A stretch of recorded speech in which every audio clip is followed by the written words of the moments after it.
What's up, guys? Welcome to LETZ Podcast. Today I'm here with Luke, Evan, Brent. And Zach. I can't spell. Sorry, It's when like- we were doing that the whole time, I was thinking about Power Rangers when they would do like the green Power Ranger, red Power Ranger. I don't know why, but I think it's kind of similar thing. Anyway, I think got distracted. I think it's Like fine a right now. squirrel. It's like it sounds like we're so spread apart. It sounds really goofy and not cool at all. I'm waiting for the day it sounds cool. yeah. Yeah, it's gonna be No, epic it sounds someday. It's like Luke 5-second No, pause, Evan 20-second pause, Trent. Also, we leave that in edit, okay? We leave that. Okay, It's we probably leave that. gold. We Yeah. leave that. Yeah, Welcome back to episode 3, I believe. Maybe 4, but probably 3. We got to figure that out still. 3? 5. What the frig? Let's do 5. A whole 10. That's crazy. Our 100th episode. today- Yes. Whoa! Welcome to our I mean, just hit 1,000th episode. Whoa! Because we hit 100 views, Trent is going to eat something really hot. Poop! He's gonna eat poop. That's Oh, he can't though. He can't. He just ate corn chowder and he's still gonna blow out his nose. No. What From the frig? corn chowder. A lot of pepper on it. Anyway, so I forgot This you thought episode, Doritos are it's- spicy. okay, we can talk about that another time. I used to. I had a half bag of it the other day and it wasn't that bad. So Whoa, and your mouth's still alive, dude? Wow. Bro, I was literally Yeah, talking yeah, I know. about one time I tried a hot sauce called Pain is Good. I think it would actually kill you. sounds terrible. One time, speaking of pain is good. I know we're gonna have topic. One time I went on a date with a girl, right? And she was saying she loves lemon and stuff, like just eating pure lemons. What the frick? And I was like, that's so weird. Why do you? And she's like, yeah, my parents used to punish me by putting lemons in my mouth as a kid. I must love pain. I was like, that's a lot of information you just give me, you know? That's a Wow, lot. she's like a psychopath. Yeah, I don't It's know. not even like lemon juice. What? It's not even lemon juice. It's like a full-on lemon that they. Yeah, like she doesn't like eat the skin or anything, but I think she just sucks on it.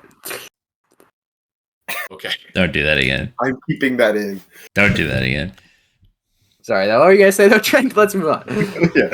Yeah. So for this episode, it's just gonna be a little different from our previous episodes. We're just gonna kind of cover some things that are happening in our spheres. So in movies, gaming, and just new news things, what's happening in the world. We just have a few things that we picked out, and then we'll kind of go from there. It might be all over the place, so it's gonna be a lot more relaxed, which I think will be fun. Okay, cool. Let's go into these news things. So the first one I have, I just want to discuss the Warfare trailer. Evan, I'm sure you've heard of this. Luke, did you watch it? I did watch this trailer. Zach, have you heard about it? No. I have a picture of a dirty man with a mustache. Not that. So it's Probably it's one. just a new movie. I'm coming pretty out, sure it is. 8.4, which will be pretty cool. And it's just a war movie, but it's really cool because the director is actually a veteran. So he's directing it and producing it, I think. And it's all in real time too. And it looks really, really sick. I saw some people talking though about it that like some people of course don't want to see that. Like who wants to see war shown at that realistic of a level, which I know would not be like the exact same as in person or anything. But Yeah. clearly they're trying to make it as That's been like a as selling real point as of it like could be. many things though. What? That's such a 100%, yeah. backwards opinion? Well, I don't know. I think, Okay. I think it's valid to some people, but anyway, I just wanted to bring that up and also bring up the movie and see if you guys are excited about it or not. I just think that's weird. Like Call of I'm Duty. Sorry, I'm interrupting. Call of My Duty, bad, yeah, you are. like World at War. If you played the campaign of World at War, it used actual footage from World War II. Like the whole point of that was the realism back in the day. Now it's way beyond that, but it's just crazy. Like you see, like what was it? What was the lone sniper or whatever? Wasn't that American also Sniper. like? What was it was Chris Kyle was his name. I think it is American. Is it not American? American, yeah, sorry, you cut out a little bit. Wasn't that also praised for its realism? Wasn't that like the point of that? I think So it's just so weird that now that's like a bad thing. Well, didn't it get pushed back too for being like really kind of glorifying war almost in a sense? Well, American Sniper, they make him out like, yes, okay, he's a hero, but like they portray him as having like PTSD and trauma and all that kind of stuff, and he's gone on record as saying like he wanted to kill them. He's like very incredibly racist. So I think that's where people had the problem with, is that he himself is problematic, and the movie's like, no, but he's a hero, guys. Yeah, I was gonna say, I feel like most complaints I've heard about it are about him. Yeah, but the movie itself, I think, is fine. I don't think there's anything wrong with the movie. I think they should strive for realism in a movie like that. Like, why would you go into it being like, oh, I want to disassociate from this? It's war. Like, pretty serious. And that's my point too. We'll go into you in a second, Luke. Sorry, but like, this can also exist along with other stuff. Like, say if this was the only thing we were seeing in that world, which is far from the truth, I'd say, and sure, make that argument. But I think there's some people that get some appreciation out of it too. Like, just understands. It'd be nice. It's just nice for more people to be aware of how serious those things are. Yeah.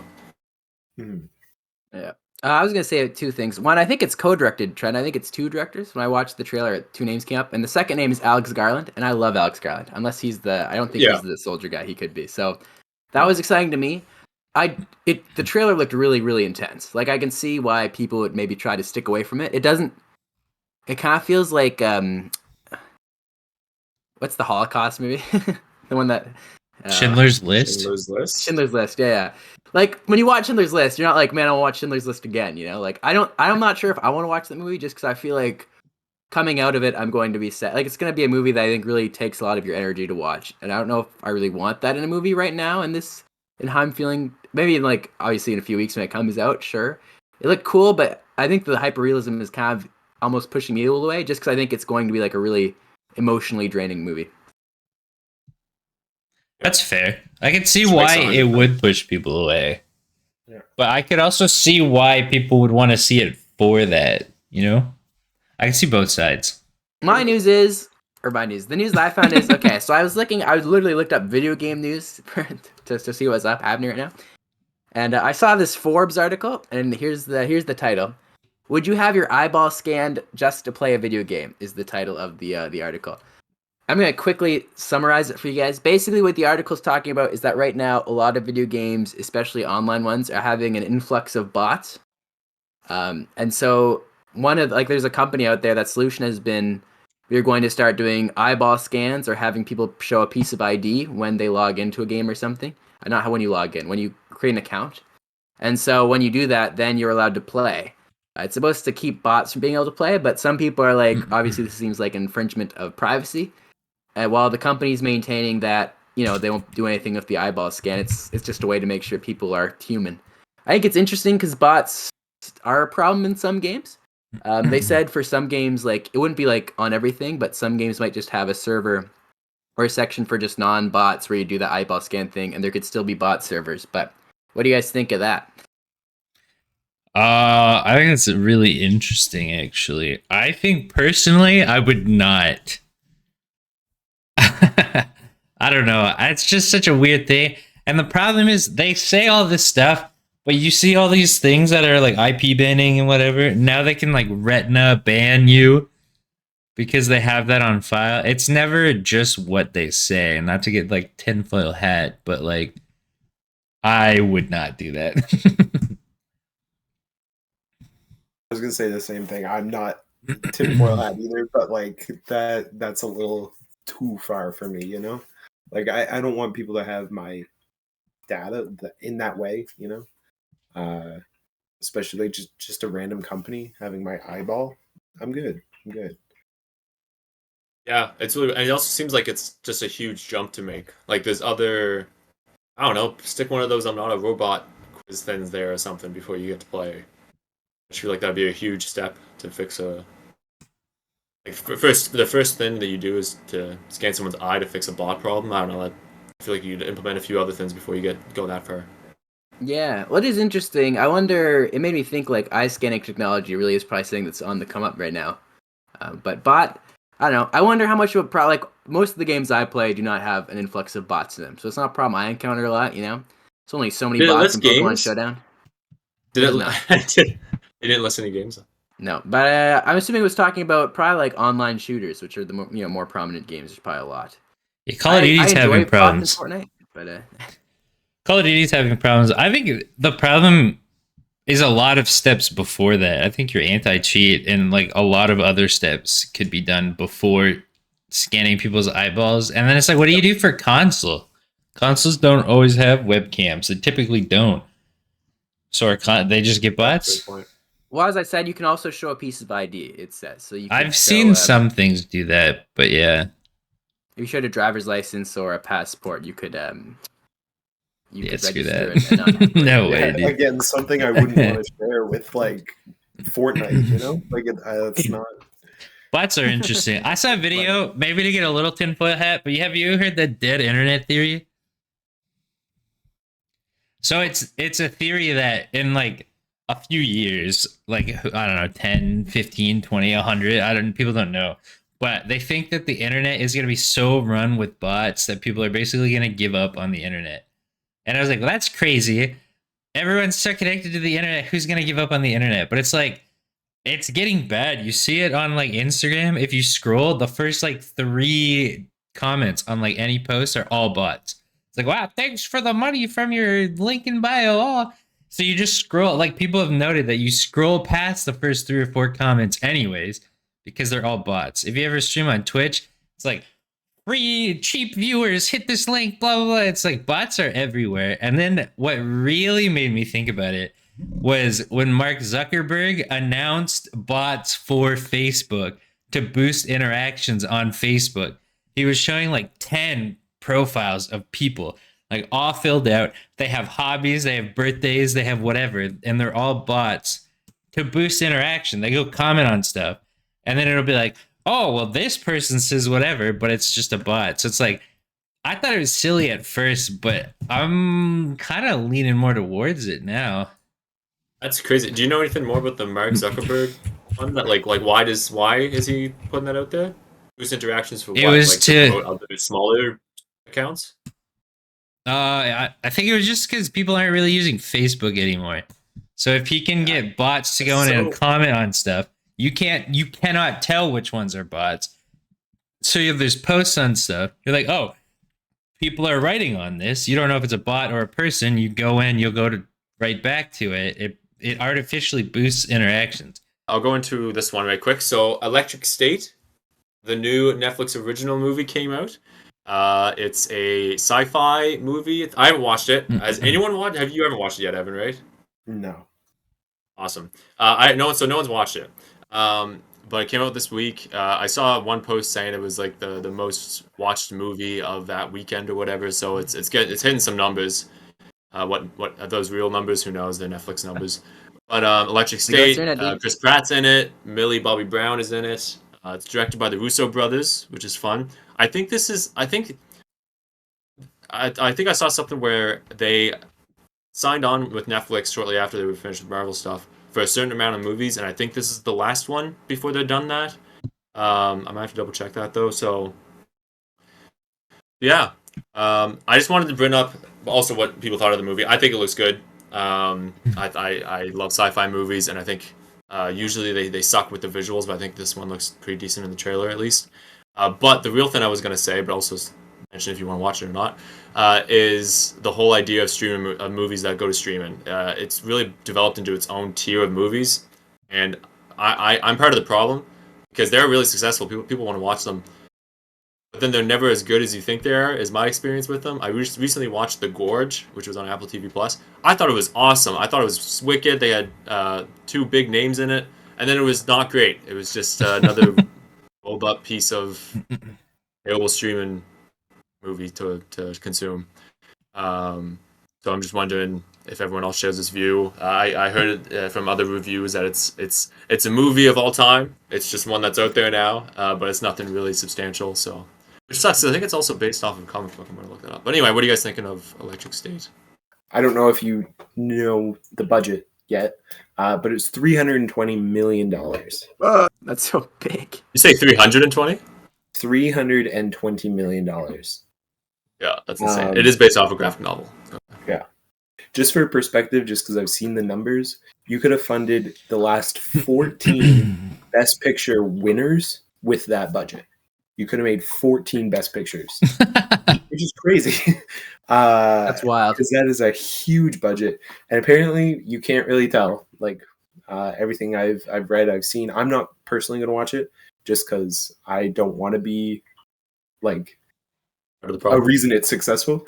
I don't want to be part of the problem because I'm trying to like stay away from straight to streaming movies. So, but everything I've read and seen is that you cannot tell where the budget went, other than the cast. Cast is stacked. I love Woody Harrelson. Dude, this screenshot is crazy. Just standing with a gun and a peanut man. But I don't know. Maybe it's fun. Maybe I'm just a hater. I've been known to be a hater, so I don't know. But I personally am not excited for it at all, and I probably will not watch it until it's like, if I ever do watch it, it'll be out of the top 10 on Netflix. Like I'm not going to be a reason it's like, give us another one, you know? I would like to actually talk about direct-to-TV movies, but first to park on this movie for a sec. I love sci-fi. I think it's my favorite genre of movie. Like, good sci-fi hits so hard. But I just feel like sci-fi in particular has had so many misses recently. We had Snyder's sci-fi movie, which I hadn't watched but heard really bad things about from Trent and Evan. This Electric State, I did a quick search. It has terrible reviews, like absolute bottom of the barrel. Like Metacritic at a 2.9. What's the Apple one called? Rotten Tomatoes, it had like a 15%. I don't always take those as the word of God, but typically when I see a movie that's bad on a bunch of different sites, popular sites, it's typically a pretty bad movie, which is it's just not indicative of a promising thing to watch. That's unfortunate. As for also, maybe there's a hot take. Since the Marvel stuff, I guess the Russo brothers might have done Extraction, not sure. I don't think they make very good movies. I'm not going to lie. I've not been impressed. I was going to say that about Zack Snyder, too. Zack Snyder's movies kind of suck. Yeah, I kind of agree. I'm going through his list right now. I mean, he did the DC stuff, which is all mid. His Justice League was like a little bit better. Looking for like a good movie. He did 300 way back. Yeah, I don't know. I don't know why they keep giving Zack Snyder such big budget movies. I feel like everything he touches kind of just rot. Yeah, he and the Russo brothers have not really had success outside of superhero movies. So maybe just sticking them in their playground with action figures is the move. Maybe that's what you got to do with them. Or maybe just stop. Who would you rather have direct a movie, the Russo brothers or Zack Snyder? Like right now, if you had to probably pick. Russo brothers. Ooh, Trent, what do you think? Probably Russo brothers. Yeah. I think. And I will say right quick. Snyder. So just discussing like when was the last time they did a good one? So they did do the Extractions, Luke, which I haven't seen them, but I heard really good things about them. I think you guys have seen them. Yeah, they produced it. They have a stunt director doing the actual directing, which is sick because the action's really good in that. And the Extractions are pretty solid for a straight to Netflix movie. But wasn't that like a while ago, the first one? First one was 2020. The second one was 2023. And I heard both of them pretty decent. I didn't hear anything about the second one. This is something I didn't know, Evan. You may have known this. Everything Everywhere All at Once, they produced that? Yep. That's pretty cool. Again, that goes to the question we said earlier, what do producers do? But, they were part of it, so that's cool. Oh, sorry. I was going to say, I think some producers are more involved than others, but you can keep going. And that's probably true. So, like, who knows how much involvement they had in there, but they were part of it. But then to echo what you said, Luke, like, they did come out with... So, The Electric State was the last one they did. The Gray Man came out earlier, which I thought was pretty generic. Cherry, that one with Tom Holland, Man, they really pushed that American-wise, and then it flopped. Like, I heard it was really, really bad. And then they did 21 Bridges and Osal. Oh, I want to watch 21 Bridges, I think. Decent. So, I don't know. There's a few decent ones in here, you know. But it just sucks. I just hate that they went from these literally like big blockbuster movies to these straight to streaming movies. Like, it's just like what a switch, you know. Yeah, but with the budget they had on this last one, they should be able to make a big blockbuster movie. Like that's wild. If they, Yeah, that's such no, a good big point. budget. And that's an awesome point. Like what's the problem here? You know, like why are we not having a world where these movies that are made just for streaming, and while they still have great budgets at the same time, how are they not good, or how are they not? Like I said, there's a category. You know, there's literally a category of streaming movies now, and you know what they are when someone says a movie that's going straight to streaming. Here's It's just my weird take that on that's that. developed. I think the thing that gets audiences seats more than anything else, no matter like story or like look or anything, is actors. So like Evan said, they have 3 of the most famous actors in that film. That must have been such a big portion of the budget. I think Woody Harrelson. I love Woody Harrelson. I love all the actors in the movie. I think if you paid like if you got actors who are much less well known, a lot more money could have gone into how it looks and how the story is, and that probably would have made it an overall better project. Because does this have Sabrina Carpenter? Is that wait no? Who's the girl in it? Millie Bobby Brown, Sabrina Sorry, Carpenter. That's totally crazy. different. I was like, yeah, my bad. But like they probably didn't need like all great actors, all fine actors, you know, Robert Duvall. But like really, I think they should have gone a different way and probably went for cheaper actors and focused more on the story and the look of the world. But I haven't seen it, so maybe I shouldn't judge. I'll argue back there though. Like they do the same thing for movies that are in theaters. A lot of times we'll see just like a few big names for movies that are in theaters, and then like you said, that gets them in the seat. But even though like they're still very different movies though, even if they're just banking on the main actor, you know. I think you see that a lot more. Like straight to streaming movies that are popular have to do that a lot more than like I'm thinking of like Gladiator 2. Now we may have different opinions of Gladiator 2, but I think that movie looked really good for the most part. And you know, the actor was like well known, but he's not Woody Harrelson. You know, like there's kind of like that's my thought process. That being said, I haven't seen this movie, so maybe it does look phenomenal, and the internet's just lying to me. As Zach said, the dead internet's trying to fake me out from seeing this masterpiece. But I am tempted to watch it. What do you guys think? So Evan kind of teased this. What is everyone's thoughts on straight to streaming movies? I don't know. I think it's what's inevitable. I think you're gonna get way more views for it. People aren't willing to pay theaters for their marked up everything. I think it's the way it's gonna go. It's just some people are pushing against it. I agree with Zach too. Like I definitely think it's inevitable, especially now seeing how like successful it is to a certain point. But I just don't know why there has to be this difference of this movie's quality when it's going to streaming versus a movie that's going to the theaters. I don't know why there has to be a huge difference in level of quality between the two, but yeah, true. There's been some good straight to streaming movies. Like I'm pretty sure. Don't tell me wrong. Wasn't the they've been Irishman very far like in straight to between, you streaming? know. Pretty sure. Like I'm thinking, For like sure, but even that was developed by Netflix, right? It was an award-winning movie. Like I don't know. Netflix has had some banger movies I've liked. I'm interested. Like streaming services are starting to buy rights to things and make their own movies. Like I feel like we bought out the Netflix's James Bond. movies haven't been that good, but their shows have been popping off. Yeah, I was just about to say their movies are not loved. When I see a Netflix original movie, I purposely don't bother.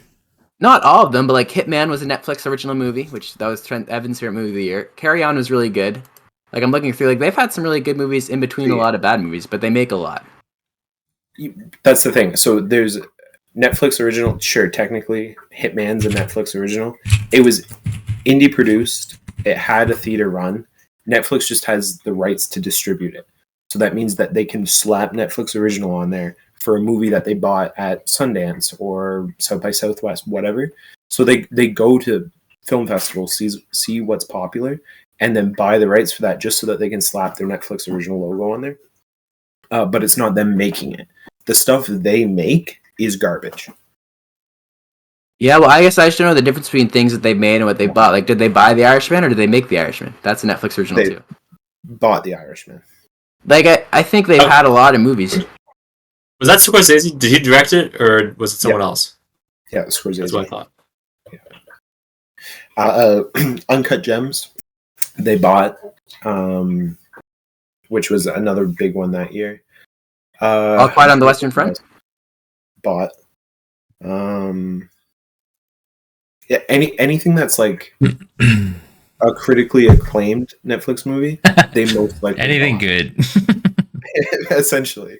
And I hate to make that generalization because I'm sure there's like movies that I don't watch when I see the Netflix original that's probably really good. Yeah.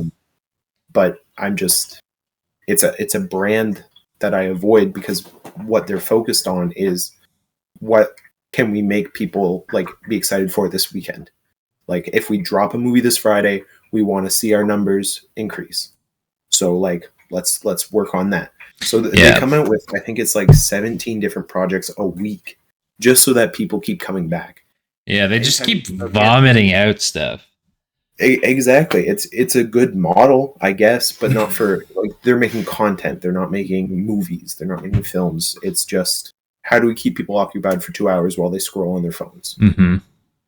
And that's a good point. Go ahead. I was just gonna say that's a good point. Like that is the difference. They're making content, while other people they're making movies for the theater, and like that's their. But my thing is though, like, why are these budgets still so high? You know, for these budgets to still be so high. And yes, you have a great point. Most of that, a lot of that, I would say a lot of that. I wouldn't say most of it because I'd be surprised. Like Electric State, half that is not just to, or we'll even say half of it is just like the actors and stuff, which I can't see it being half, but we'll say half of it is. There's still, what do you say, 320? Did you say that's how much it was? 320, yeah. $160 million is going to something else, which is a huge budget for a theater movie. Yeah. So I just don't know why that exists. That's the real thing. I just don't know. And you have a great point. It's content, but anyway, you can keep going. Well, that's where I think I'll disagree with Evan on jumping on Trent's point. I think they make a lot of movies for content because they make a lot of movies, but like with I think they're also trying to make the next Star Wars or something. Like they want to make a good movie franchise that makes them like a whole lot of money, and that's where I think they were trying to make this sci-fi movie good because why, as Trent said, why else do you dump so much money into it? You find someone you trust, a good director, someone who's like Zack Snyder. Okay, here's my thought process. Big braining. I assume Zack Snyder was not getting a lot of calls after the Justice League movies. No. Netflix comes along. He's like one of the more notable directors out there, and he has some good movies. Like a lot of different people want to take a chance on him because he's got really good art direction or whatever. They have a lot of money. They take a chance on him to make the next Star Wars because he's like the best director that wants to who's willing to work for Netflix because maybe other directors don't want to work with Netflix. And then he bombed. But yeah, I think they are trying to make like the next Star Wars a big franchise, you know? I would argue I think they want to own it. I would argue against that. I think part of the reason they wanted Zack Snyder was because the Justice League bombed. He definitely was like the best bang for your buck at that moment. You know what I mean? That's what I was saying. So he actually pitched that to Star Wars. That was originally supposed to be a Star Wars movie. And Star Wars said, no, we don't want you. So then he went to Netflix. And they tried to recreate the like Snyder cut that the Justice League got. So they released 4 different movies of the exact same thing, essentially. And they're all bad. So they may be looking for the next like Star Wars, whatever they're doing, but they're only doing that like they're getting Star Wars' sloppy seconds. The fact that we're even talking like they want to be Star Wars, they're already trying to copy something. Yeah. So they're not trying to make anything original or new. They're just like, oh, this is really successful.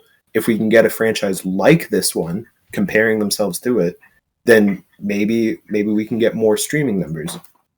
But that still means that they're being unoriginal. They're focusing on like the formula of why those movies are good instead of like how they're made and the process and everything like that. They're just like, this is a successful movie, let's try and copy that. That's what a Netflix original is. Well, I disagree because I think Snyder probably had a lot of freedom in making those movies. Like I think Netflix themselves. Exactly. So they're not. So if he did have a lot of freedom, I think they're not themselves copying them. They were trusting him with a project that they wanted them to make a lot of money. Like I think they're Sure. trying. I think they are trying to, even like this sci-fi movie. I think they are, whilst they are trying to find the next, like even finding the next Star Wars doesn't mean it has to. Sorry, my light just went all the way up. Finding the next Star Wars doesn't mean it has to be an unoriginal copy of Star Wars. Like in a sense, Marvel is the next Star Wars. You know, it's just finding the next big franchise. Whether you find that as a sci-fi movie, that itself is not a copy of Star Wars, just because it's the next big sci-fi franchise. You know. What I'm saying is that they're never going to find that because they're too focused on trying to be a copy of those things rather than make original, new, make it feel fresh. So like Zack Snyder, quite literally, it's a throwaway from Star Wars, and they're like, "Yeah, we want it." And sure, he might have had creative freedom, but he wanted to be playing in Star Wars. Like he didn't want to be at Netflix. So Yeah.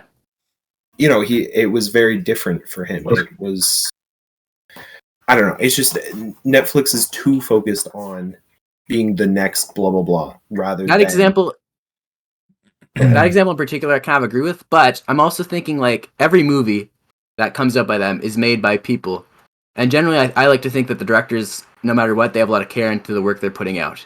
And so all they need is one director to come in, really care what he's doing, and to strike gold, and then you can have the next great thing. You know, like I think movie has that kind of magic where they're pumping out a lot, and yeah, while a lot of them are coming out as formulaic, I think they're Why do you Netflix think that must then? have.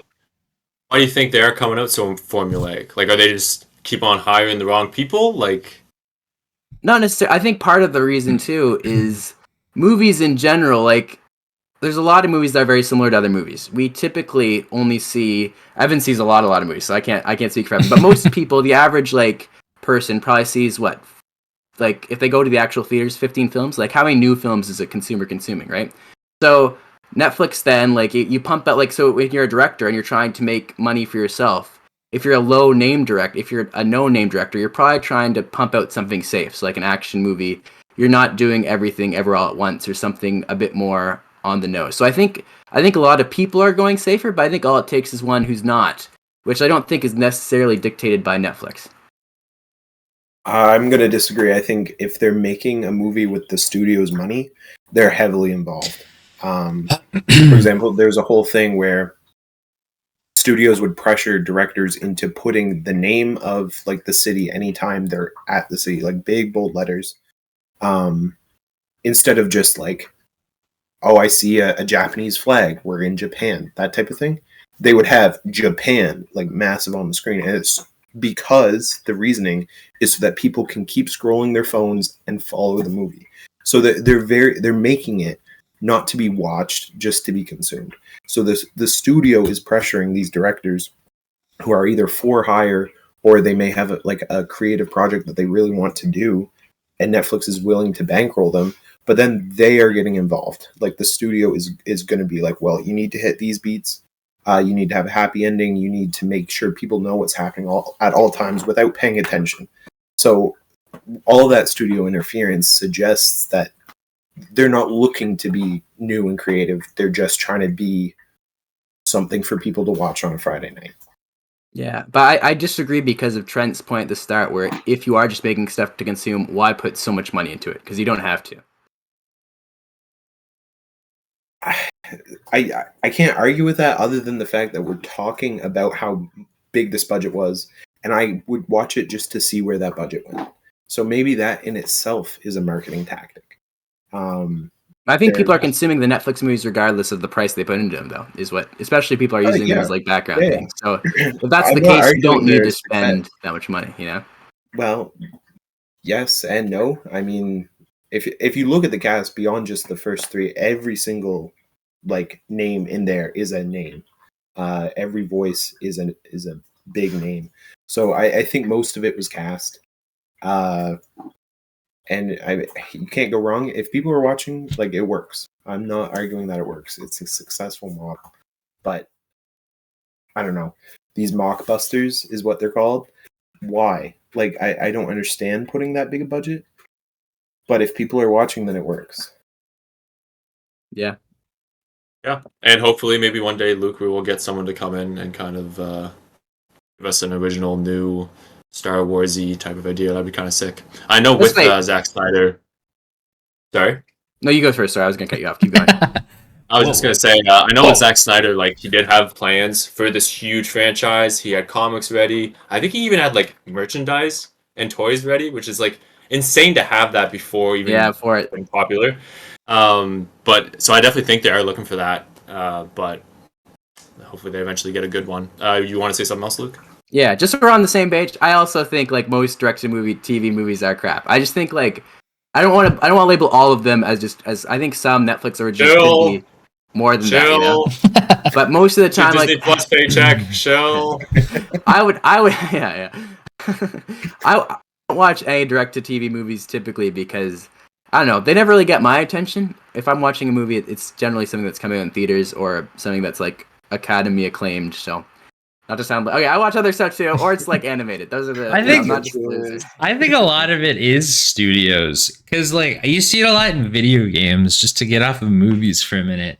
But like PUBG comes out and they're like, wow, battle royales are sick. And then Fortnite switches to battle royales because everyone forgets that Fortnite was a different game at first. And then that pops off. So then what does Call of Duty do? They go, battle royales, the money's over here, like a shark after blood. And then after that, it's like, oh my goodness, what do I smell? Is that Apex? Another battle royale? So it's like, I think a lot of companies have this like, that worked. We need that. It's working and I want that. But the problem is the originals never had the mindset of that worked. They had the mindset of, this seems like a cool idea. We got a bunch of people playing at the same time. They're all battling each other. They're going to have like guns everywhere and they can like call things in. And then the next one in line is, that worked.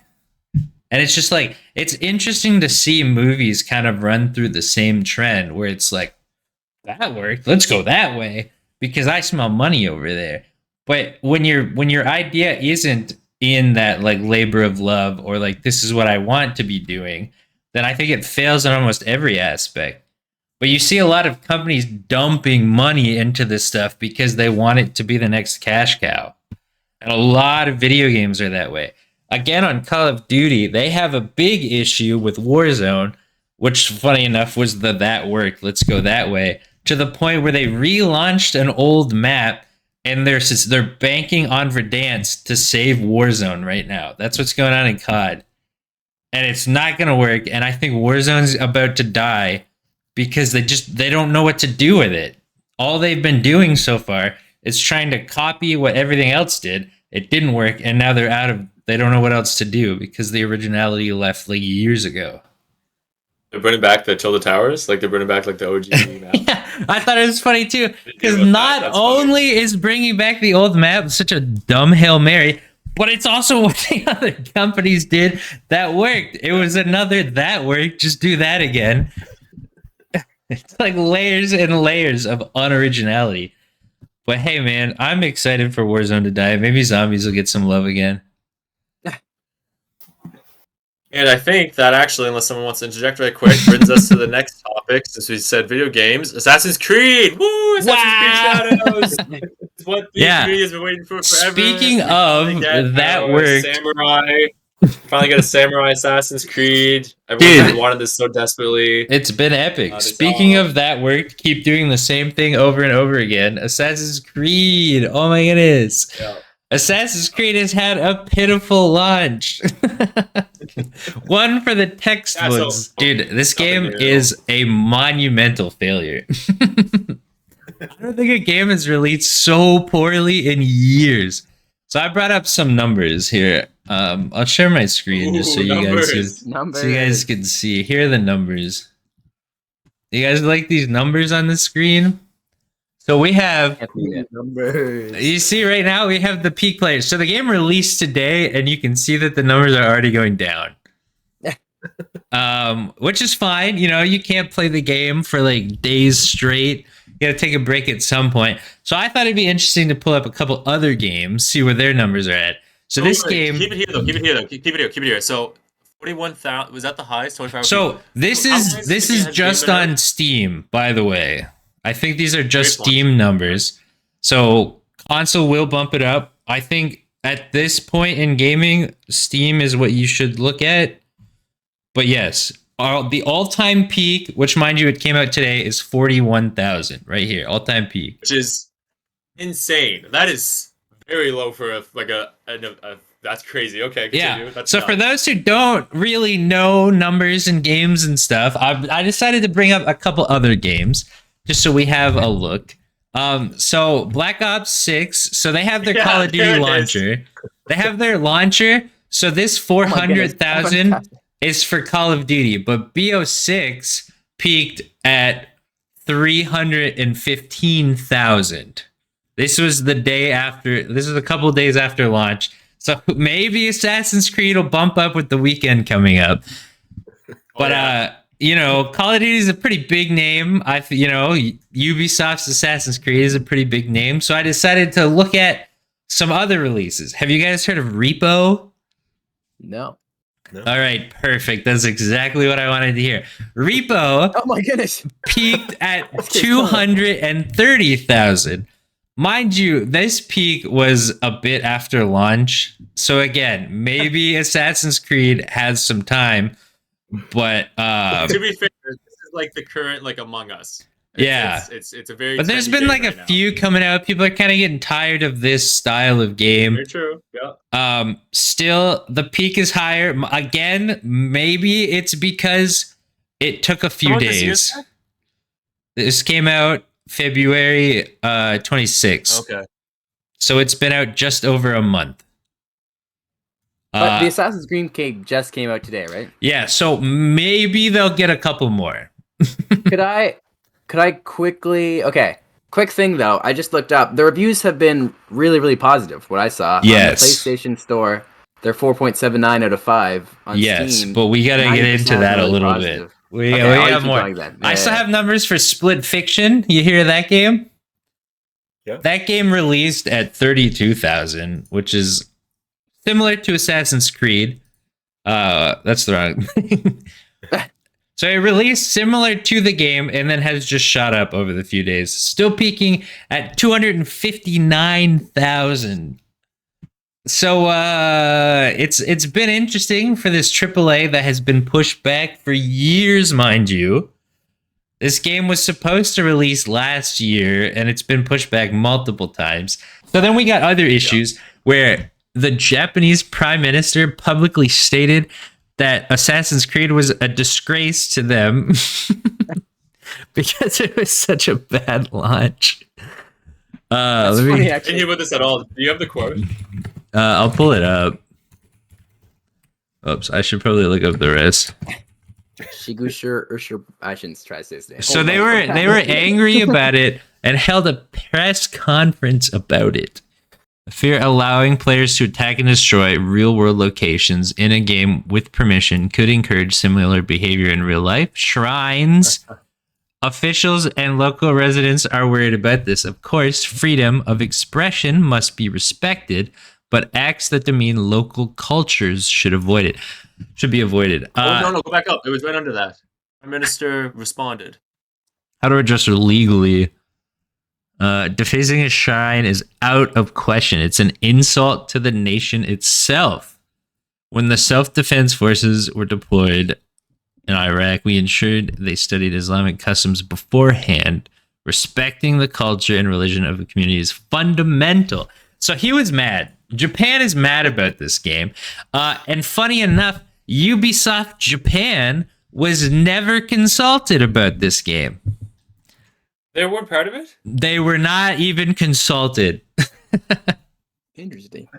So the video, That's the problem insane. video, I'll see if I can find it. We can edit it in after. But the problem video was in the game, you could find shrines, and usually when you put a shrine or something in a video game, you have to get permission to use it because it's like an all art, it's their culture or whatever. So you're supposed to get permission to put this stuff in your game. They did not, and they made every piece of it destructible. So there's a video where people were going through like swinging the sword and they were destroying these shrines, and you could like attack civilians and blood would start like shooting out of civilians.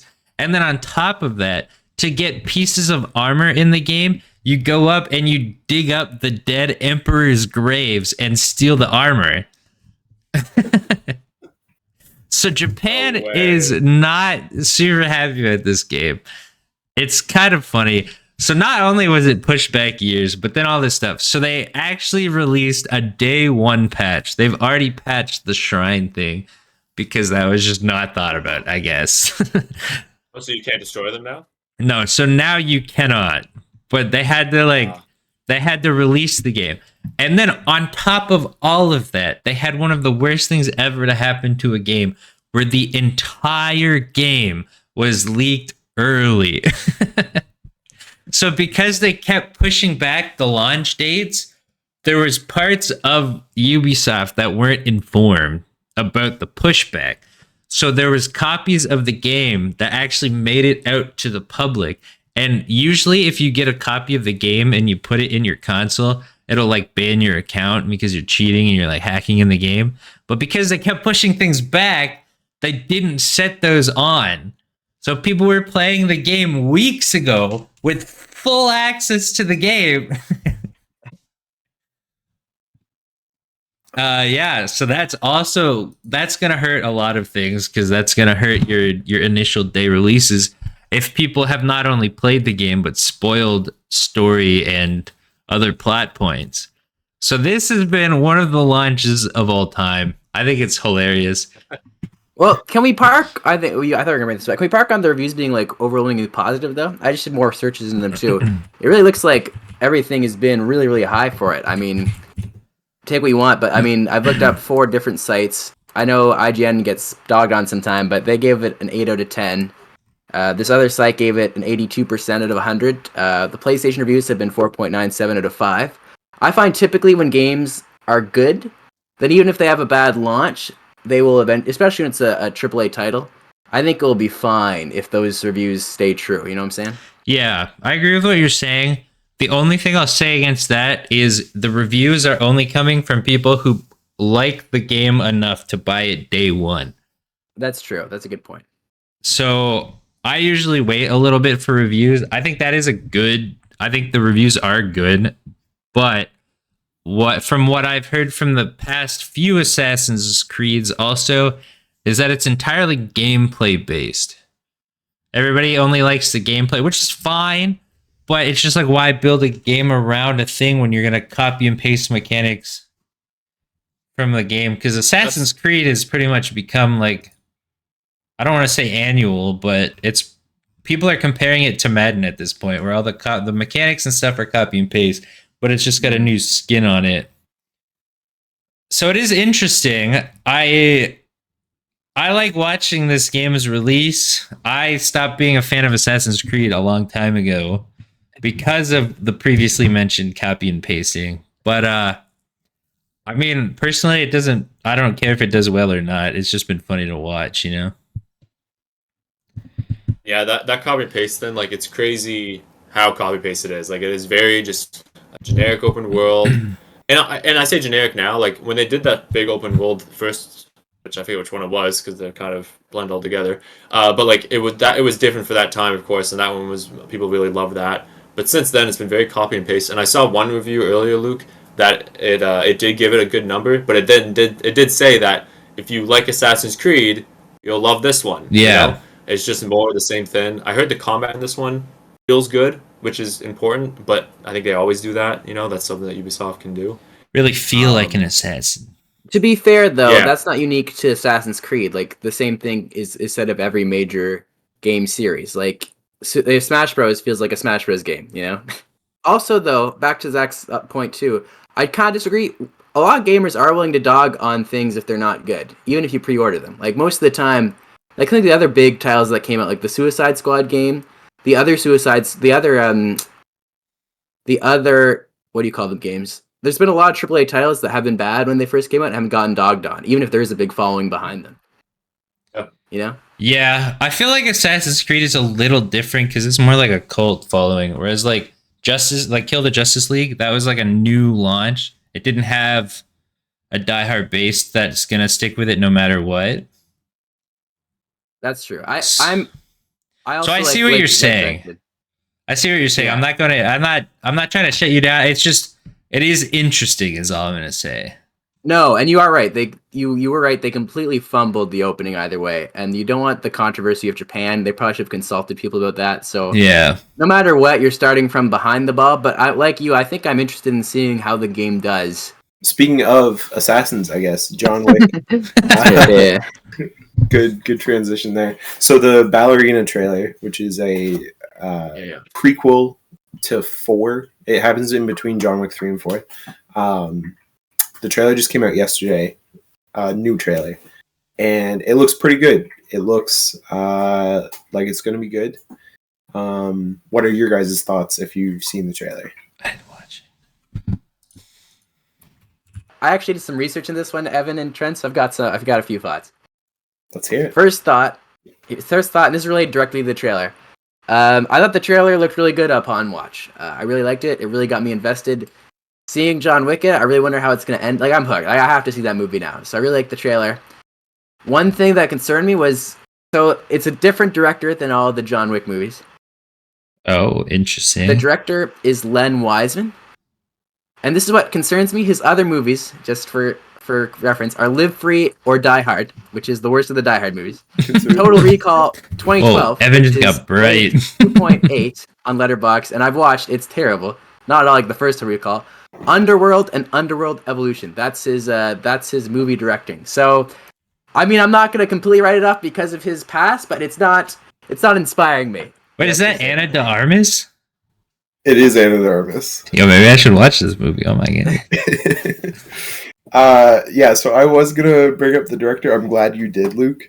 That is pretty well the one thing that is worrying me. They brought Daryl from The Walking Dead? Oh, isn't that exciting? The whole time I was watching, I was like, "Oh, just another John Wick, whatever." And then I saw Norman Reedus. I was like, "Let's go." Another John Wick, yeah. I'm actually gonna watch this now. What the heck? Because of Daryl or Ana de Armas? I plead the fifth.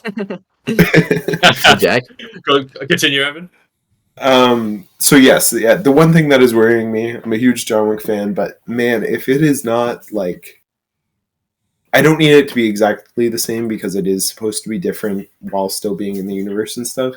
But if it doesn't have that feeling that John Wicks have, then that's going to be disappointing. And I feel like a lot of that does come from the director of those movies, Chad Stahelski. So I got a quick question. Do you think from the trailer does it give off the John Wicky vibes?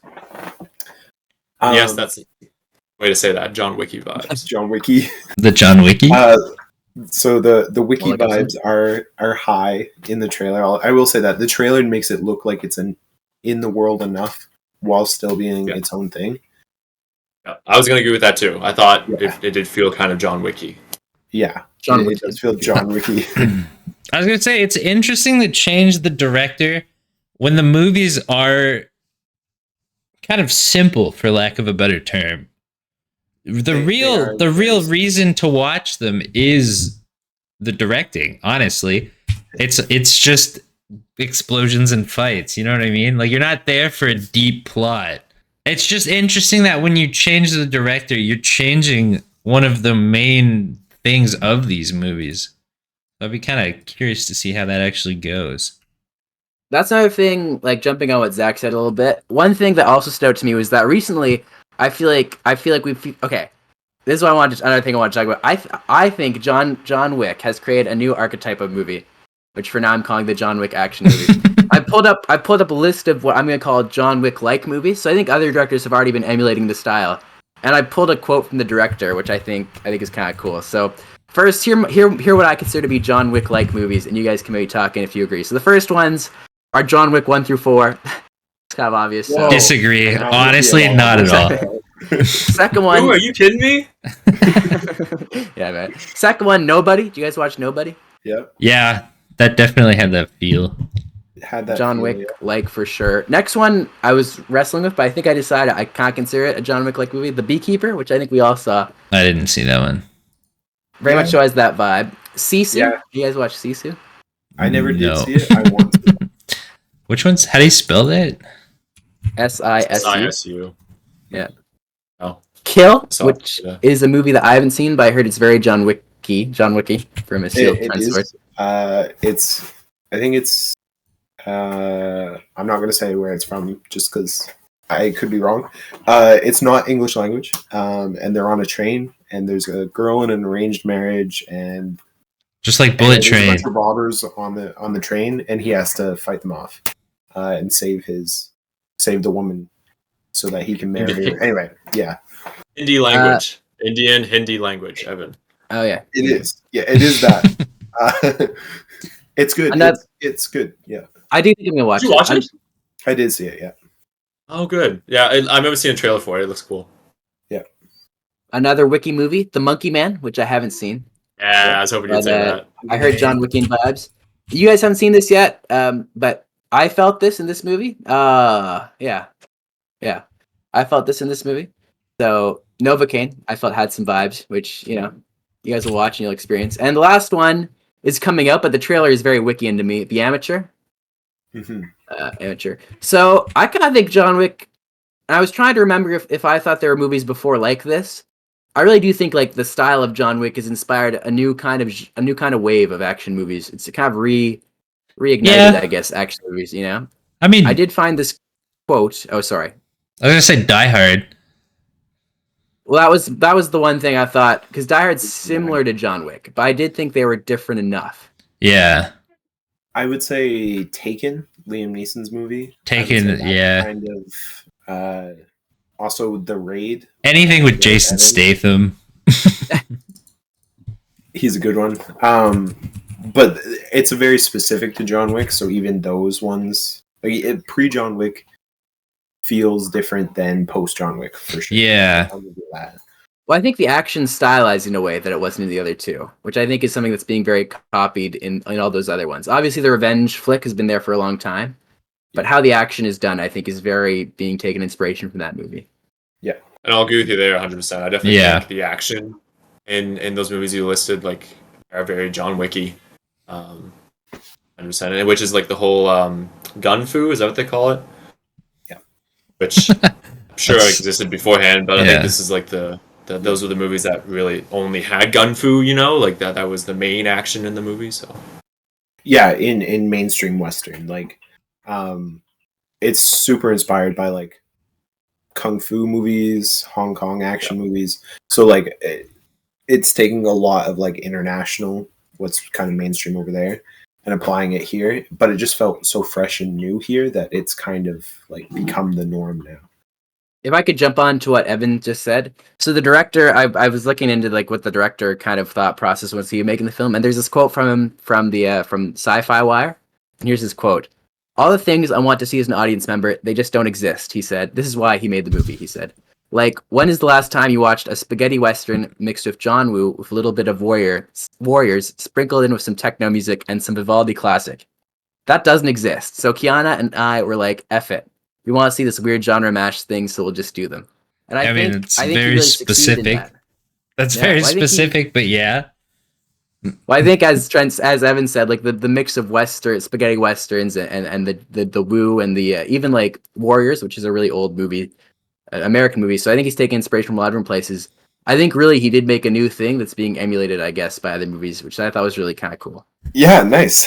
I was going to talk about the marketing, the way they're marketing this one. So John Wick is heavy in the trailers.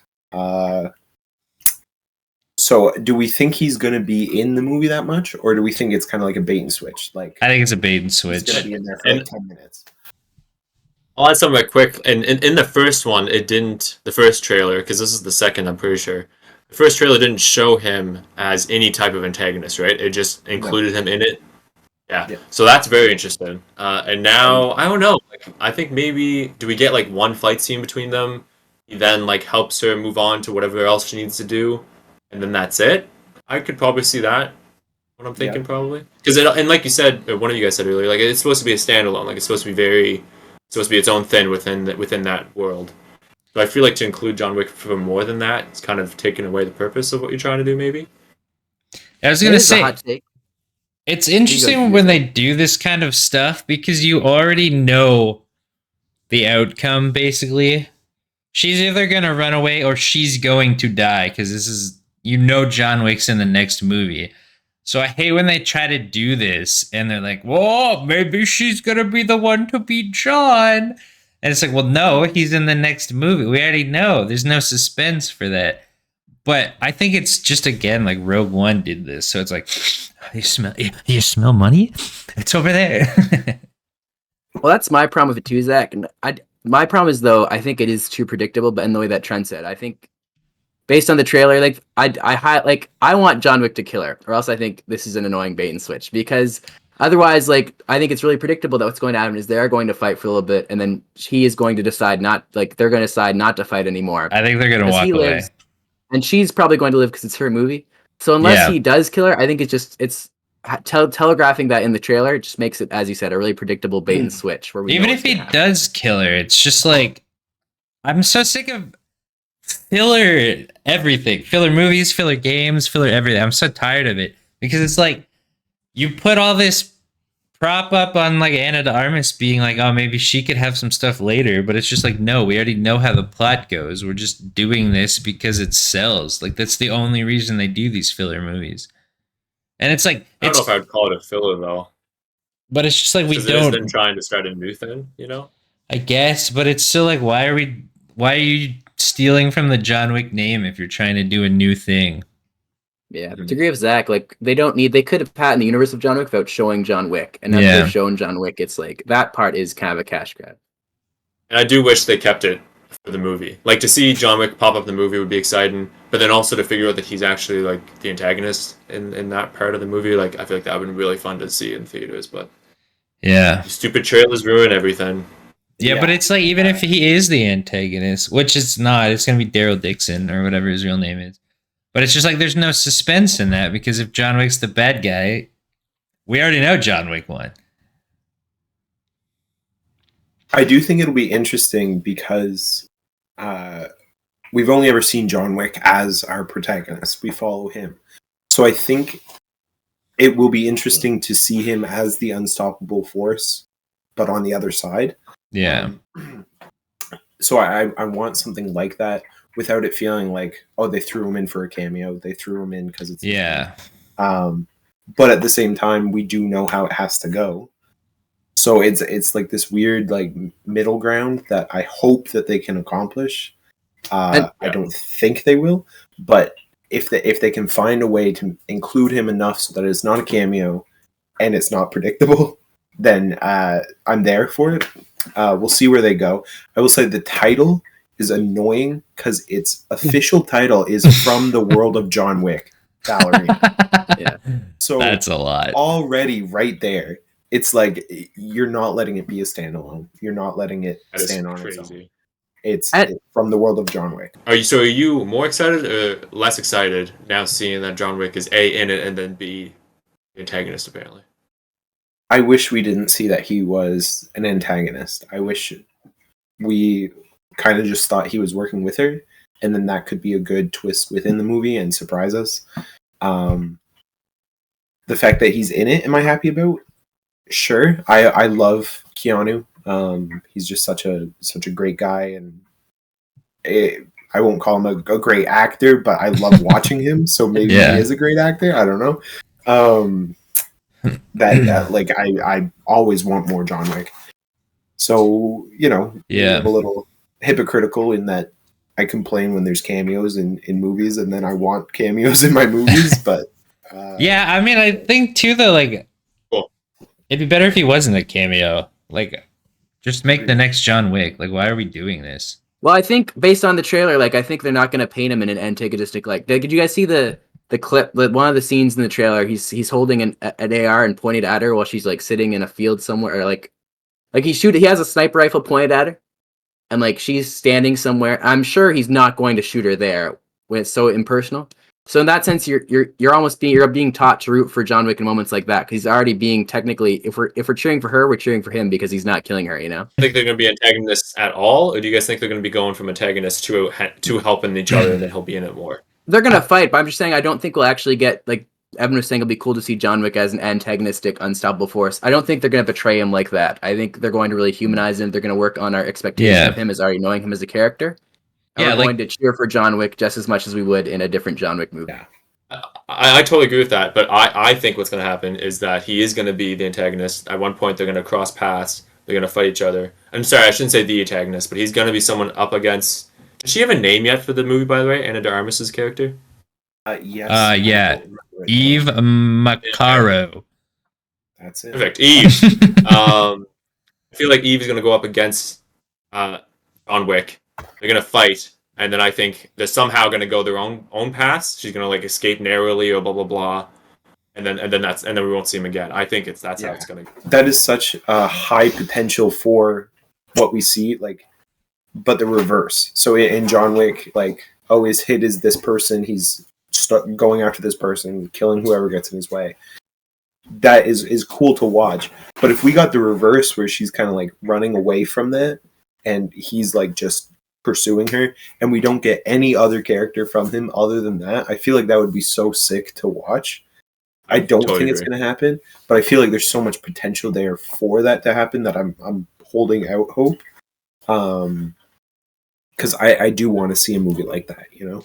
It's going to be some like, I guess we can be friends now. And then they're not going to want to like talk to each other because it's like, it's just business. And then they like walk off. If we were all to put $5 on this, though, I am fully putting the $5 on what Trent said happening. I would be very surprised if that doesn't happen. Yeah. Yeah. No, that is... But that's why I'm annoyed at. I feel like I know what's going to happen. So if it surprises me, I'll be happy. I'm going to see it because, as Evan said, now that John Wick's in it, I have to see it. So it did work in that sense. R.I.P. Lance Reddick. Do we know if this is his final role? I think it is. I think this is the last thing that's going to come out. But this is saying the last movie that he was in, Trent, is a movie called Shirley. I think John Wick movies got progressively better. That's my take. I think they got better for each installment, and the fourth one's the best one and is one of the best action movies ever. Yes. Ever? Dude, 4 is so good. Oh so my good, goodness. really the action in that. Incredible. I must not have seen 4. So I don't remember anything about these. I think you would have liked it, so you must not have, because it's pretty awesome. It's like, I like this type of movie. Don't get me wrong. I like turning my brain off, watching explosions and guns going off. But if you're talking about like comparatively to like other movies, I feel like it's not enough. Oh yeah, but dude, the action in 4, just the action itself, literally the best action on screen. Like, there's one scene that's pulled straight from like a video game that you would love, you dude. Would love it, Zach. Pulled from a video game? What does that even mean? Somehow, and it's so constant too. Like, somehow you don't get bored of it, but it's just constant action. Like it's awesome. And the ending, and the blind guy. Oh my goodness, I need to rewatch that movie. Yeah, freaking awesome movie. Yeah. Lilo and Stitch trailer. Actually, I want to talk about this a little bit longer. I didn't watch that actually. Oh, okay. Well, I'm just gonna say it's coming up. I was never a huge Lilo and Stitch fan growing up, but like, it's a good movie. I enjoy it. I think Stitch looks good. I thought he was gonna look terrible. So like I Sonic. Pretty good with how he looks. No, I did not think it was gonna work at all. But it looks decent. Yeah, go Luke. Sorry, I actually wanted to. I thought this was an interesting. So if we could talk about this for a sec. I wanted to talk about Disney live action remakes just for a little bit. They're not good. So, I have a list here of all the Disney live action remakes that have been made. The list of all the Disney live action upcoming movies, and then the original live action Disney movies. So, just for some fun and some context, the first live action movie was in 1996 with 101 Dalmatians. Then 2010 was Alice in Wonderland. 2015 was Cinderella. 2016 was Jungle Book. 2016 again was Pete's Dragon. 2017 was Beauty and the Beast. 2019 has awesome. Okay. 2019 has three live action remakes, four live action remakes. That's crazy. Dumbo, Aladdin, The Lion King, and Lady and the Tramp all came in 2019. Mulan in 2020. I forgot about that. Didn't that go right to Disney Plus? It did. Yeah.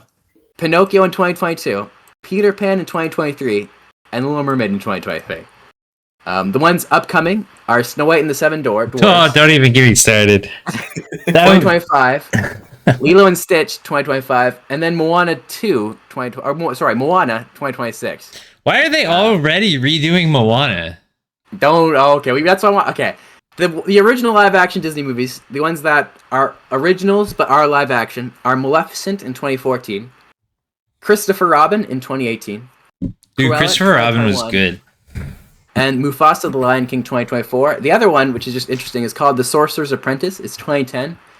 Nick Cage is in it, and it's inspired by Fantasia, which I think is a fun fact to drop. love That's that interesting, movie. actually. It's not a good movie, but I love that movie. Oh, Luke, you just blew my mind. I did not know Nick Cage was in Sorcerer's Apprentice. I loved that movie growing up. That movie was awesome, and I did not know that was Nick Cage.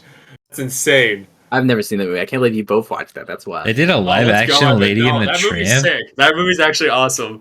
It's pretty fun, yeah. So we could Yeah, talk about these for a sec. Oh, yes, you go yeah. ahead. They did a live action Dumbo. What? Yeah. I was talking with Haley about this last night, actually. So Snow White and the Seven Dwarfs. The original came out in 1937. The animation is not that good. That, I feel, is prime. Like, if you are going to adapt any of your cartoons and make it a live action, Yeah. that's the one you go with. I actually, 100%. they're also doing it to keep it out of public domain. Well, that too.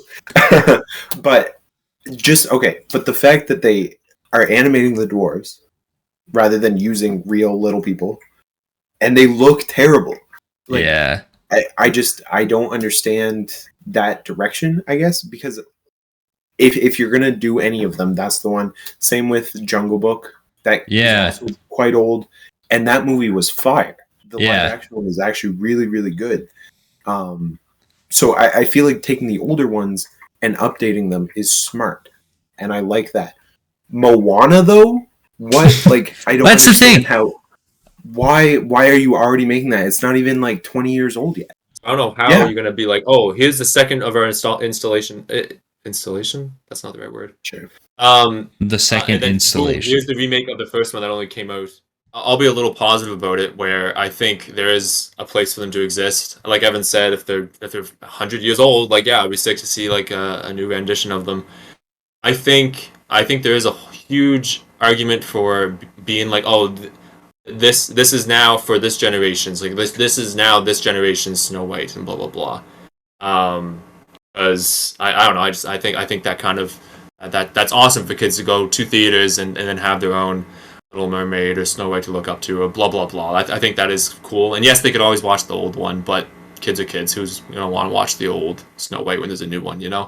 I also think too that sometimes they do add some things with these new movies. Like, I love the remake of Aladdin, and sometimes the songs that they add are really bad, but other times the songs are kind of really good. I'll Die on This Hill, the Gaston in the new Beauty and the Beast is better than the original Gaston. No, okay? that's a terrible It's hill to die on. it's just better. It's just better. I do like. I agree. I agree with what Trent Evans said. I think they should remake like Snow White. If it's 100 years old, it should get a remake. My problem too, though, like, I don't like how they're remaking them in live action. I think they should remake them in animated. I'm not gonna lie. I agree. I think that's like, here's the thing. They remake old movies all the time. Like, they remade 12 Angry Men. They did that, and I think the original one came out in like 19. It was really really early, like 1930. But the really good one I think was like 1950. I don't know. I could be wrong.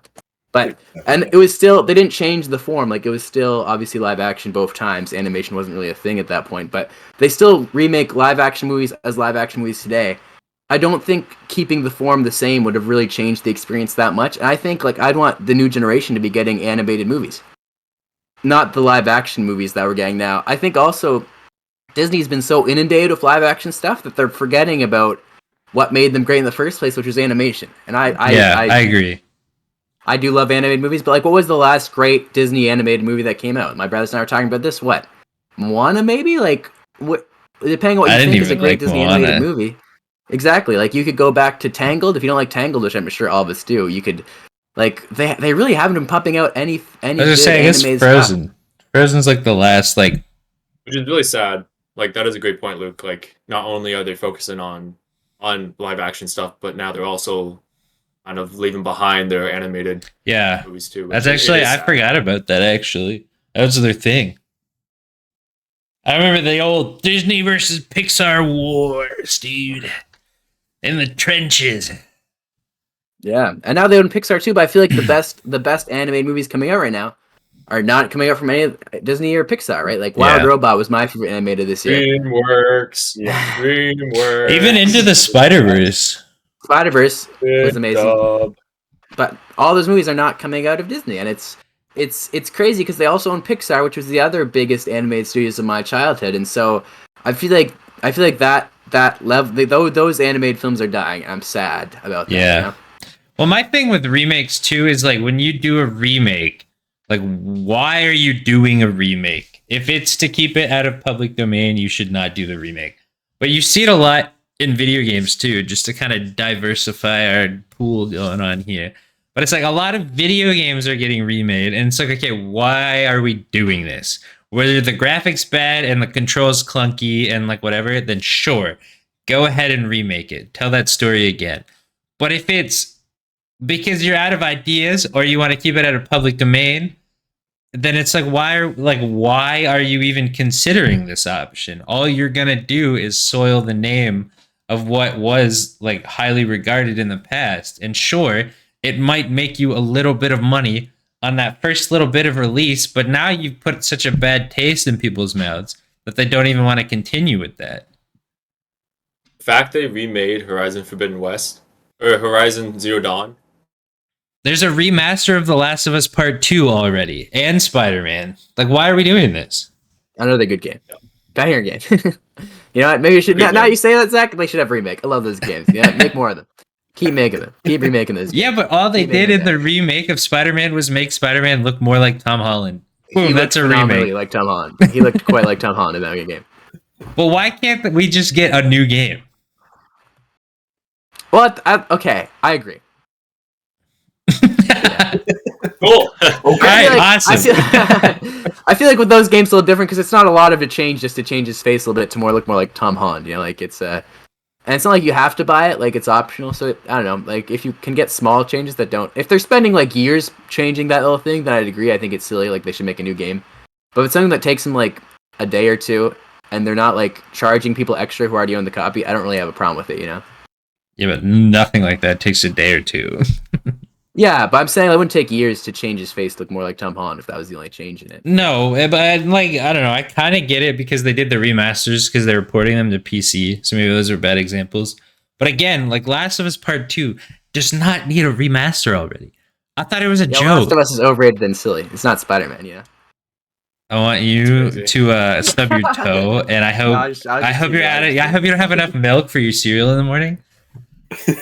Oh. So the next thing I have is about Star Wars. Recently, the producer of a lot of the Star Wars movies came out, Rick McCallum.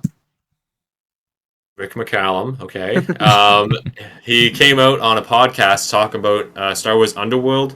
Star Wars Underworld was the series that George Lucas was actively working on along with other people. And it was supposed to be planned to come out sometime after Revenge of the Sith. And it explores like the underbelly of Coruscant. It's not solely that. There was also a video game, so I might be mixing up the two. But it's a lot grittier and adult version of Star Wars. So anyway, I'll read off a few of the things that he said. It's since been canceled, of course, since Disney bought it. Of course, they love doing that. It was pretty. By grittier, did you mean the dance, Trent? Did you mean the gritty dance? Is that what you're talking about? Grittier, like more gritty, like. Oh, grittier. Yeah, there's a lot more of those. Anyway, so he says that they had over 60 scripts, third draft scripts, so very developed. Wonderful. He says the most wonderful writers in the world on it. That's very high praise. Wow. Yeah. We're not. They were sexy. Ooh la la. They were violent. They were just wonderful. He says those things go together. It would have blown up a whole Star Wars universe, and Disney definitely would have never offered George to buy it, which is a crazy statement. Yeah, it's a crazy statement, and who knows if it's actually true. I feel like there's not much truth behind it, just because Disney wanted it. I think Disney would want it either way. But to even say that, like, it must have been very different than what we would have known Star Wars to be at that point, which I think is pretty cool. It's one of his greatest disappointments in his life. And this is the real nuts part. So, with the technology that existed in the time, it was roughly $40 million an episode. That's how much it would have costed, just back then, which is absolutely insane. And that was less than he said. Yeah, $40 million an episode. It was live action, right? Yeah, and they had like 50 scripts written. Whoa, So like 60. That's a lot. That would have been a huge investment. Like, Oh yeah, 50 is crazy. I feel like that's too many scripts. Like that, I think bodes poorly for any project. Too many. Planning the more ahead, the yeah. better, obviously. Planning ahead has always been a bad thing, actually, that I can remember.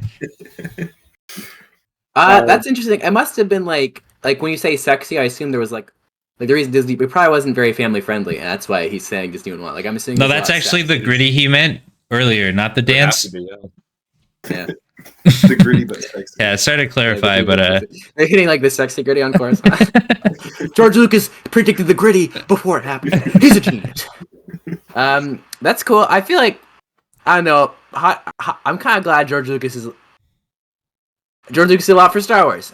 Don't get me wrong, but I feel yeah, like, literally I feel everything. like He he's had created some it. wonky ideas. Okay.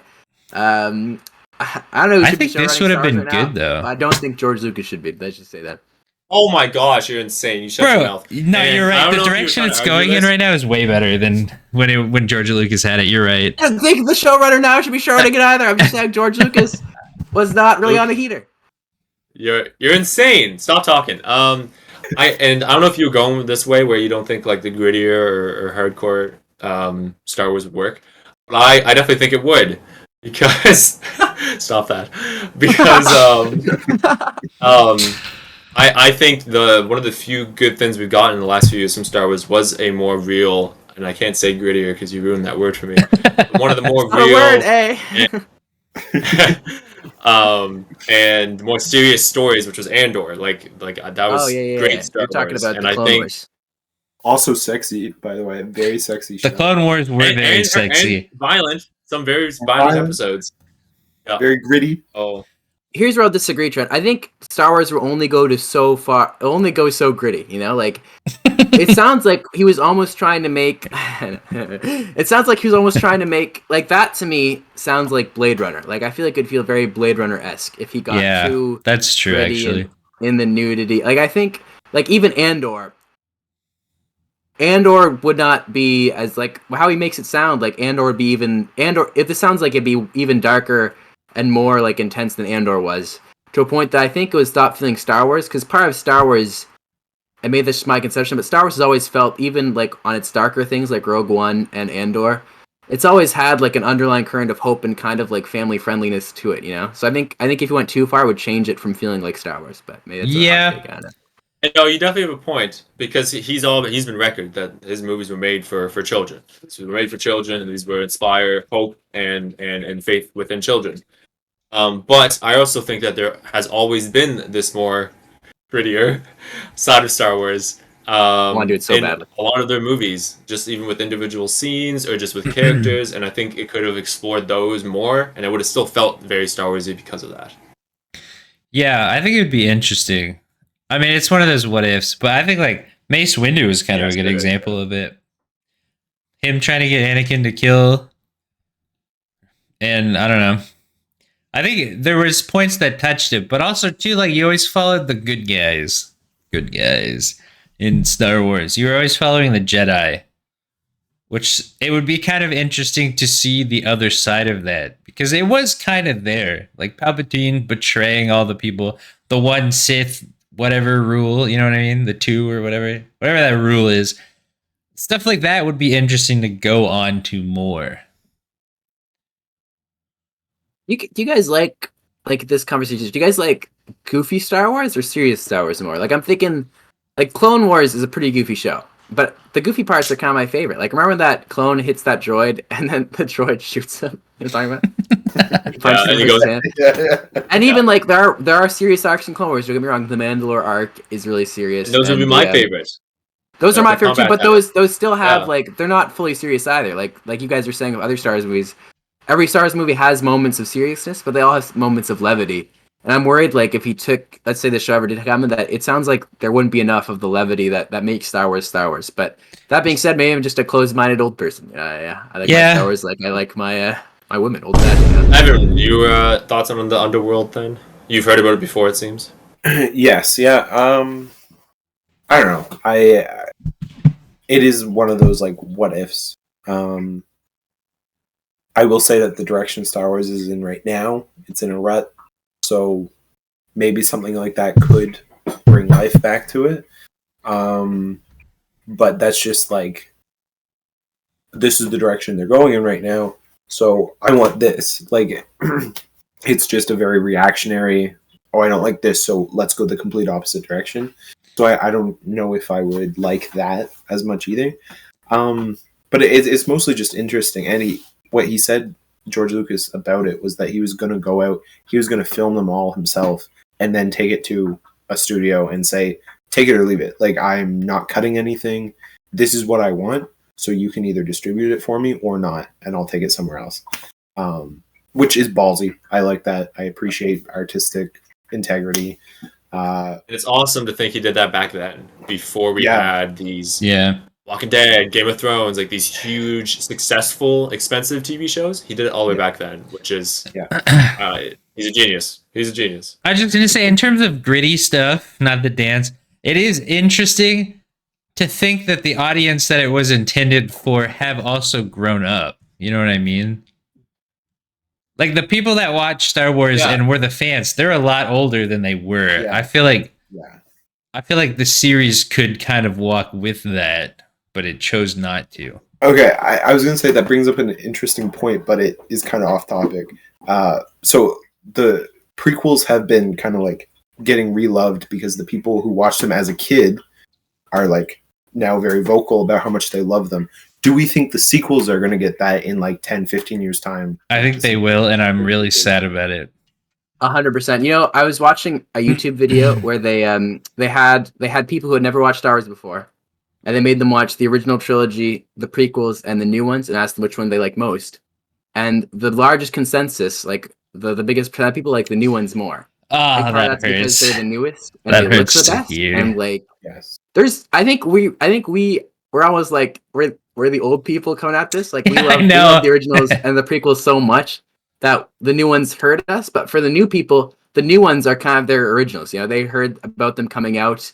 They were like, they probably saw like posters for them and stuff. And so I'm kind of happy about it, honestly, because the prequels really dogged on when they came out. Like, I'm not gonna call the new ones the prequels because there's a lot of problems. But I do like some. I don't know. What do you guys think? I'm kind of chill with it. So are you guys going to? In that video, did they show them in order? So like new originals, prequels, sequels? Yeah. That's crazy. That's nuts. Wow. I could understand that. Watching sequels first and liking that makes a lot more sense than watching all the other ones and then watching the sequels at the end and then saying that the sequels are the best. I like the sequels, the movies themselves, they're not bad. Like, they're pretty good sit down, watch movies from the typical framework of movies, like Jason Wise and blah blah blah. Yeah. What I was gonna say was the sequels are designed to play on nostalgia. So like, if you like even a little bit of the original or the prequels, they're gonna exploit that as much as possible, and that's probably why new people like it. Is because it's like, oh, and that's from that, and that's that, and that's like a callback to that. It's all for those people. It's nostalgia bait. But the prequels were hated originally. Not as much as I will say the sequels. Yeah. No. The sequels were pretty hated too. Oh yeah, I was gonna say sequels are more. My dad still refuses to watch the prequels. Really? Like, he's seen them. But whenever we talk about Star Wars, he always talks about how they were bad, and he like doesn't. If he were to watch Star Wars again, he would only watch 4, 5, and 6. I think Force Awakens actually received a lot less hate than any of the prequels did when they came out. Oh, 100%. I'll say that. Yeah. I'll say that. Yeah. Yeah, well, that's Force Awakens had hope. It's like, they could do something with it. We're gonna be the old guys. I'm telling you, I truly believe that they're gonna age well. I think you're right, and I'm sad about it. But think about how wrong the prequel people were. I freaking love the prequels, dude. I love the prequels. I think they're good. I don't know, man. I don't think they're as good. Awesome. Three is great. Yeah. I think 3 is one of the main reasons people talk about the prequels. Phantom Menace underrated, and as Evan and Turner saying, 2 is better than people think. That's what I mean, though. We watched it recently, and still okay. I think I enjoyed it less, to be honest. Half that movie is not great. Half that movie is not great. That's what I learned. That's how I'm going to describe that movie now. Half of it, awesome. The other half, not great. That's what I mean, though. I feel like, I don't know. I feel like I think 3 carries the prequels. 3 is definitely the best of the 3. Yeah, I don't know. So do we think that Star Wars should, like, in another 15, 20 years, make, like, a new set of trilogies? No. And they're also targeting the same thing that the sequels were targeting and the prequels were targeting? I don't want them to, but I think they will. Or should it grow up with its audience? What do you think? Can I answer first? Is that okay, guys? Yeah, go for it. Yeah. I don't want to do the exact same thing. I don't want to get Force Awakens again. I don't want to get A New Hope again. Yeah. But I don't want to grow up with the audience either. I do want them to reintroduce it to a new audience. I think, like, there's Andor for other. Like, I don't think, like, if anything, it should have grown up with our dad's generation, the people who watched the originals. I agree. I don't think it should. Like, it's kind of random for it to grow up with us. You know, like, true. We can have shows and stuff that do that. But I really do think, like, Star Wars as a thing should constantly be reaching out to new fans. I kind of think that's part of the Star Wars fandom now, and I hope that kind of remains. That's my opinion, though. Kind of agree with that. I was like, when I said it should grow up with his audience, it was like it did kind of miss the bus on that one, which I feel like that's part of the reason why it's having almost like an identity crisis at this point. Like, it doesn't know what to do. Some stuff's grittier, some stuff's not. Some stuff is like, we'll just, play on what it worked before. So it is interesting to see. It's kind of just like a pinball at this point. It's like trying to just see what will catch again. Yeah. What were you gonna say, Trent? Yeah, I don't know if I totally agree with that, just because I feel like if the focus was on attracting new people, then you're doing a disservice to the fans you have. I think the priority should always be the fans you have from the previous stuff you've come out, and I don't know, constantly building off that, because if you'd want to build up the story as you go, right? So I don't know. There's definitely room for both, 100% though. And there should be a continuation of that. But no, I definitely would disagree. Well, I think, to go against you, I think there definitely should be room for both over just prioritizing your prior fan base. Like, there is stuff for us as Star Wars fans. You guys are worse. I think at least Evan and Trent are still engaged in Star Wars media coming out. Like, you guys watched Andor and have kept up with shows and have liked some of the animated stuff coming out. They're making stuff for, like, the fans. Like, most new fans probably aren't picking up Andor and liking it the same as old Star Wars fans. But I think the movies in particular, you can even make like Rogue One isn't a movie for new fans. So you can do a little bit of both. But I think the main trilogy should be for. I mean, everything should be for both, I think, ultimately. But I think they should be more focused on, hey, this is what we love. This is, like, the people who make Star Wars. I hope their passion is to make other people also fans of Star Wars. That's what I want by the filmmakers to do. Yeah, but you still gotta be Star Wars. I don't know. I think the priority should be original. Well, not like original fans, but like what you have. But that doesn't mean it has to be like 90% stay to the same, 10% for new people. I think there's like I think it's more like 60-40 though. You know what I mean? Yeah. Because if you try to go too broad, then you stop being what you originally were. That's true too. Yeah. You can't really be appealing to both, because you're gonna get that middle ground where it's nobody cares. Because people like about Star Wars is that it's its own thing. So if you start trying to appeal to certain people, you stop trying to be your own thing, which is what people enjoyed about it the most. The way to solve this for all this is making good movies. Marvel is kind of That specific, is true. but they made good movies, so everyone Yeah. liked Marvel, and that's really, I think Yeah. that's really the solution for both of our stances. To agree. If there's good movies, no matter how specific they are, because it's Star Wars, people are going to watch them, and that's what I ultimately hope kind of happens with Star Wars. But Thanks so much for listening, guys. I hope you enjoyed the episode. Leave a comment down below what you think. Drop a 5-star rating. Maybe if we get enough 5-star ratings, we'll end every podcast with a review reading. We can read off reviews. So, family and friends, feel free to leave a review. It has to be 5 stars though. If it's anything less, then we won't read it. That's the everyone, rule. stay grittier.